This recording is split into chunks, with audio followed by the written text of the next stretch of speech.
Hello friends, welcome back. അപ്പോൾ ഇന്ന് ഞാൻ വന്നിട്ടുള്ളത് ഒരു മുട്ടക്കറിയുടെ റെസിപ്പി ആയിട്ടാണ് കേട്ടോ. അപ്പോൾ ഇത് നമ്മൾ സവാളയൊന്നും വാട്ടാതെ കുക്കറിലാണ് ഉണ്ടാക്കുന്നത്. ഒട്ടും തേങ്ങാപ്പാലൊന്നും ഒഴിക്കുന്നില്ല, പക്ഷെ എന്നാലും നല്ല കുറുകിയ ചാറോട് കൂടിയിട്ടുള്ളൊരു കറിയാണ് കേട്ടോ ഇത്. അപ്പോൾ കഴിക്കാൻ നല്ല ടേസ്റ്റാണ്. അപ്പം, ചപ്പാത്തി, നൂലപ്പം, പത്തിരി ഒക്കെ ഇതിനും നല്ല സൂപ്പർ കോമ്പിനേഷനാണ് കേട്ടോ. അപ്പോൾ നമുക്ക് ഇതെങ്ങനെ ഉണ്ടാക്കാൻ നോക്കിയിട്ട് വരാം. അതിനായിട്ട് ഞാനിപ്പോൾ 4 വലിയ സവാള നല്ല തിന്നായിട്ട് അരിഞ്ഞെടുത്തിട്ടുണ്ട്. അപ്പോൾ നമ്മൾ വഴറ്റാതെ ഉണ്ടാക്കുന്ന കറി ആയതുകൊണ്ട് തന്നെ നമുക്ക് സവാള ഒന്ന് ഉപ്പ് തിരുമ്മി വെക്കണം കേട്ടോ. ഒരു 5-10 മിനിറ്റ് വെച്ചാൽ മതി.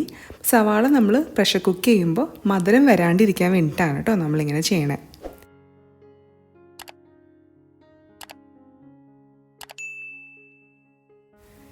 അപ്പോൾ ഇനി നമുക്കിതിനകത്തേക്ക് മസാലപ്പൊടികളൊക്കെ ചേർത്ത് കൊടുക്കാം. ആദ്യം തന്നെ 1 ടേബിൾ സ്പൂൺ കാശ്മീരി മുളക് പൊടി ചേർത്ത് കൊടുക്കാം.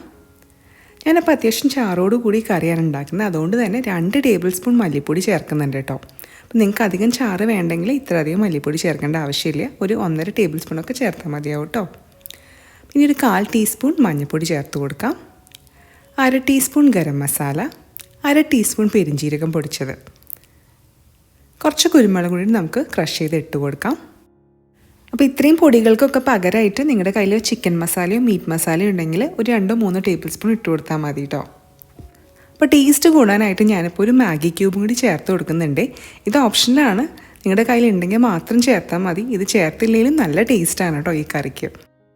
പിന്നെ പുളിക്ക് ആവശ്യമായിട്ടുള്ള ഒരു തക്കാളി ഞാൻ ചേർത്ത് കൊടുക്കുന്നുണ്ട്. ഇത് അത്യാവശ്യം നല്ല വലുപ്പമുള്ള തക്കാളിയാണ് കേട്ടോ.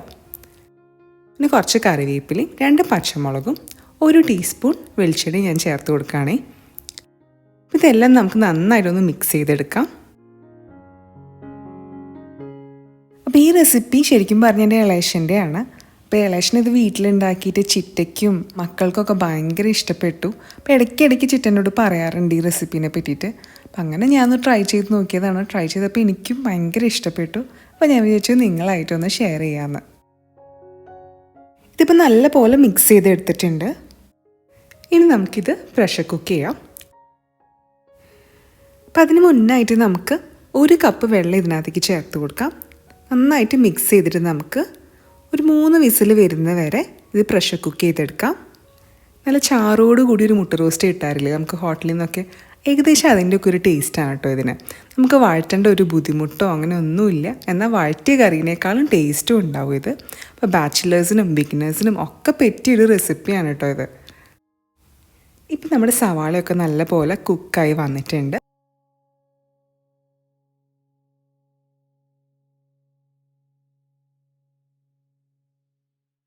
അപ്പോൾ ഇനി നമുക്കൊരു പാൻ അടുപ്പത്തേക്ക് വയ്ക്കാം. അതിലേക്ക് നമുക്കൊരു 2 ടീസ്പൂൺ വെളിച്ചെണ്ണ ഒഴിച്ചു കൊടുക്കാം.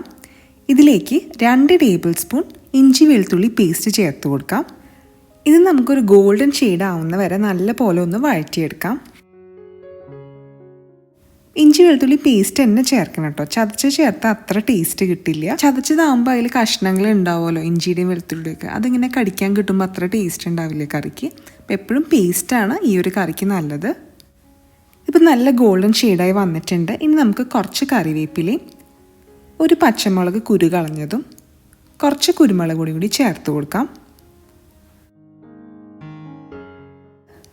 ഇനി ഇതിലേക്ക് നമ്മുടെ കറി ചേർത്തിട്ട് നന്നായിട്ടൊന്ന് തിളപ്പിച്ചെടുക്കാം. ആ ഇഞ്ചി വെളുത്തുള്ളി പേസ്റ്റ് മൂപ്പിച്ചതിൻ്റെ ടേസ്റ്റൊക്കെ കറിയിലേക്ക് വരാൻ വേണ്ടിയിട്ടാണ് ഇങ്ങനെ ചെയ്യണേ.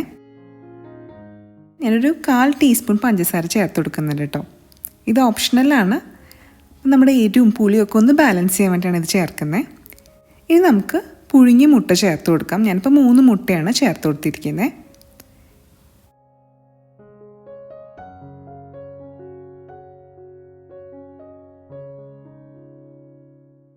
മുട്ട ചേർത്തതിന് ശേഷം ഒറ്റ തിള വരുന്നവരെ നമുക്കൊന്ന് വെയിറ്റ് ചെയ്യാം.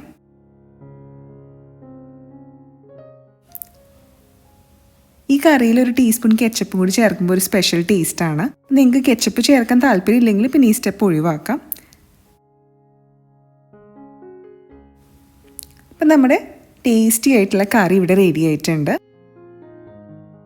ഇത് സവാള വാട്ടാതെ ഉണ്ടാക്കിയ കറിയാണെന്ന് നിങ്ങൾ പറഞ്ഞാലേ മനസ്സിലാവുള്ളൂ കേട്ടോ. ശരിക്കും പറഞ്ഞാൽ ഈ സവാളയൊക്കെ വാട്ടുമ്പോൾ എന്തോരം സമയം എടുക്കുക. നമ്മളിത് പ്രഷർ കുക്കറിൽ ചെയ്യുന്നതുകൊണ്ട് തന്നെ നമുക്ക് ഒട്ടും തന്നെ ടൈം എടുക്കില്ല. പിന്നെ ഒരുപാട് ഇളക്കി ബുദ്ധിമുട്ടേയും വേണ്ട.